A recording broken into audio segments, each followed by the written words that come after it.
So what is up guys? Ngayon nandito kami ngayon sa Santa Lucia Grand Mall. And yun, papunta kami ngayon sa National Museum sa Paco, Metro Manila. So yun, today is Sunday guys. And yun, nasakay pa lang kami ng MRT. LRT pala, LRT to Marikina Pasig Station. Nandito kami ngayon.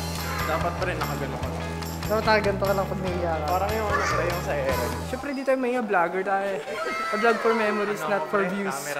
Camera siya, ikaw ba? Okay lang yan. Ganda dito bro, Santa Lucia. Yan, kasama ko nga pala tropa ko si Jay-Z. Yawn. Hello guys. Hello. First time lang magpakita sa vlog kayo. Si Alvin nakita na dati sa ano. Kailan? Nung nag-team Payaman Fair kami. Hindi ko naman ako inakit. Saan ka ba nun? Dito lang ako nung break. Marikina? Hindi kakancel ko yung ano ko. Di ba may project ka pang gagawin? Pag may project ka pang gagawin. Ganun yan. Ayan, dito na kami sa Marikina Pasig LRT2. Yun. Kita niyo naman, first time natin makakasakay talaga sa LRT2. Pwede ka nga din mag-shopping.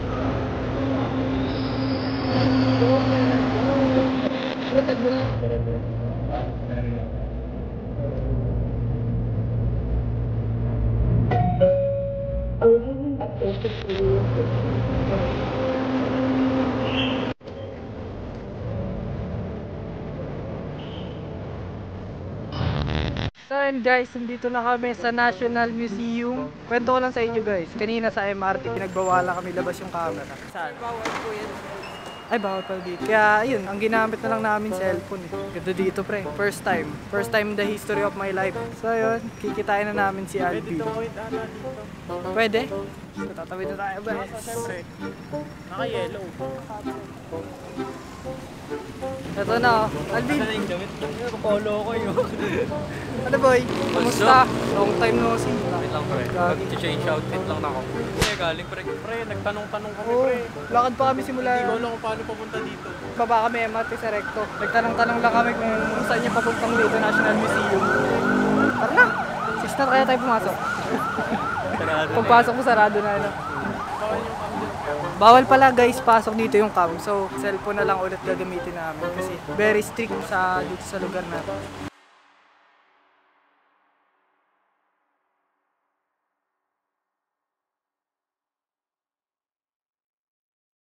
Guys, baka makita nyo lang dito mga pictures kasi hindi kami pwede mag-video dito. Pero bawal ba dito maingay? Pwede.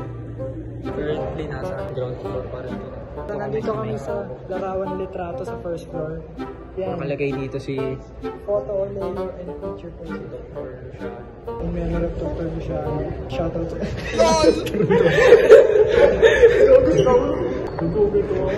Video ko lang. Raulo to, Chicago. Ito, yung sculpture. Sculpture siya guys. Gallery 7. Di marunong basta Roman yung gano'n. Gallery 7 doon. Yung puro kwentuhan ko. Tapos di mo na-appreciate yung ano. Hindi na natin na-appreciate yung art. Hindi mo na natin yung mga art pre. Ngayon, bibigyan mo yan ng meaning pre. Sige. Hindi mo pinabasa. Wala naman. Sige, wala naman nakalagay ng bigyan mo ng meaning. Ikaw muna. Nag-collapse tong mga tao. Bakit? Bakit nag-collapse? Alitin sila ng Kastila. Ay, kanina. Ano nararamdaman mo pag nakikita mo? Parang downfall pre. Downfall. Downfall. Nararamdaman mo pag ay basic. Labas na tayo dito. Parang ayan pre, parang pagbagsak ng mga Pilipino. Kasi di ba under tayo ng mga Kastila noong panahon na yun. Kay Fernando Amorzolo. Kung makapaswala ko yan pre, dating parang nakachat ko dati yan. Nice. Ilan niya pre? Husband and wife. Ay, good. Ito yung husband and soldier. Ayun, siyempre, ang reaction ng mga verified. Art up to. Ang sabi ba ito, pre? Art appreciation. Ano eh, pag inisa-isa natin yan, masasaraduhan tayo dito. Nakalagay, huwag tumapak. Pero may bakat ng paa.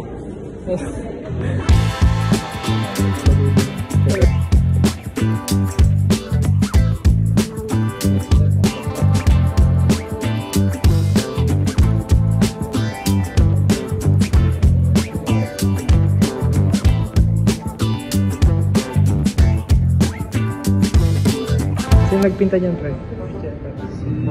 Juvenile Sanso. Sorry po sa mga art appreciation.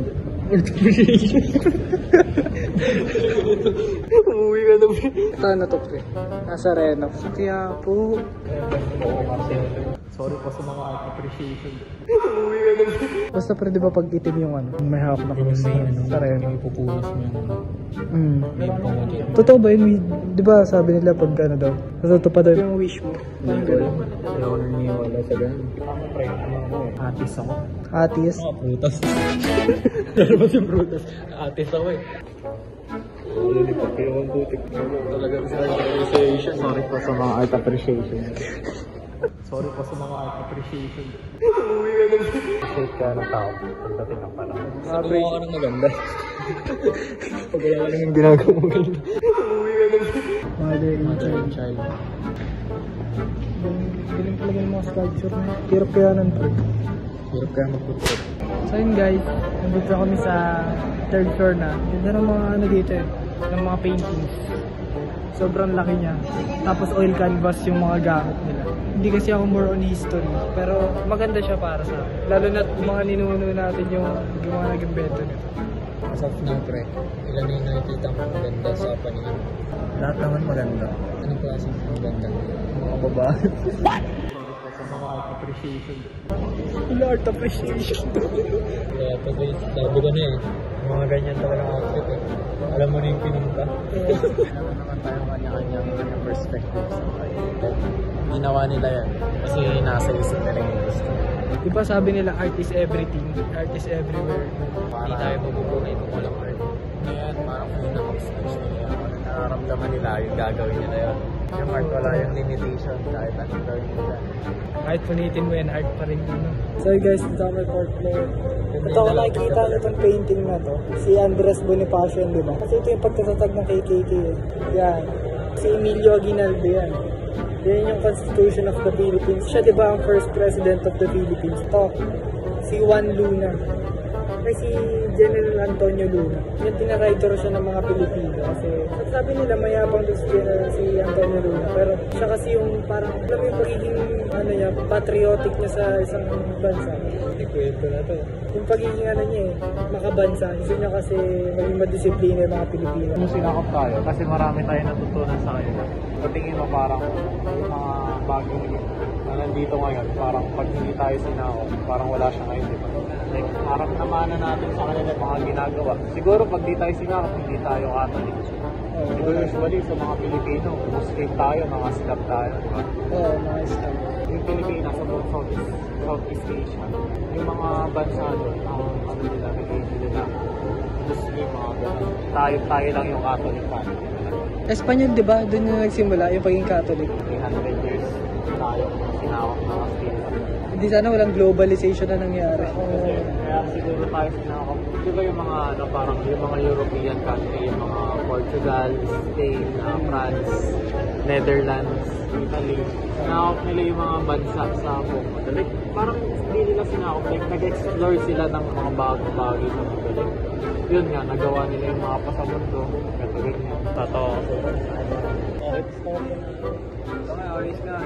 Hindi, maganda naman kasi talaga yung hindi kung yung dati, imagine mo, dati wala pang mapa, hindi pa nila alam. Tapos, ngayon meron na, di ba?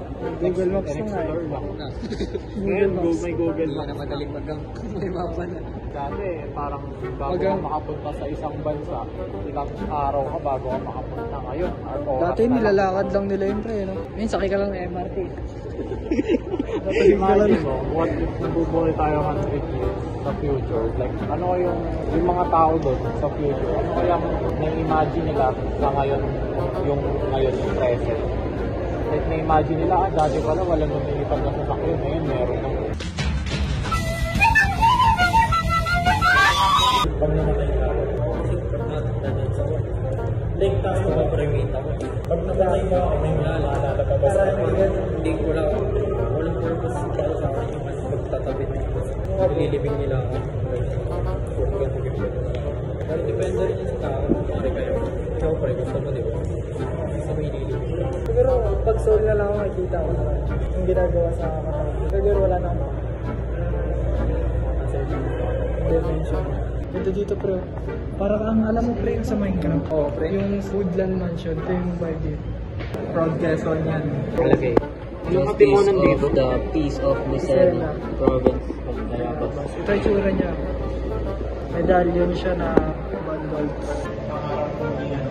Part ng history. Kasi siguro po lahat naman siguro ng naging part ng history. Hindi lang puro mabubuting ginawa nila. Ayun guys, pababa namin. Tingin ka kasi doon tawa yan. Tingin ka doon. Naman ako nalulula. Ayun guys, palabas na kami sa National Museum.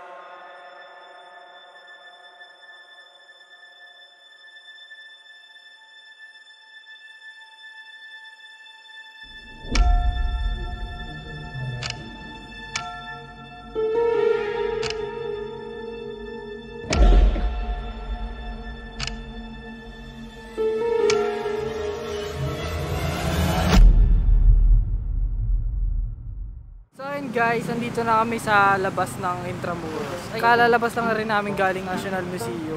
Yun. Na-enjoy naman namin yung pagbisita. So yun pala, kakain muna kami. Lakad lang kami hanggang SM Manila pre. Walk trip na to.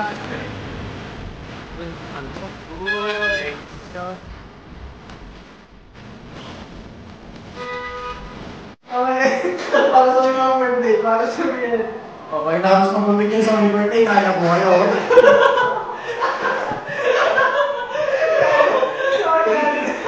Doon na po kayo, pamilya na po kayo kumain. No?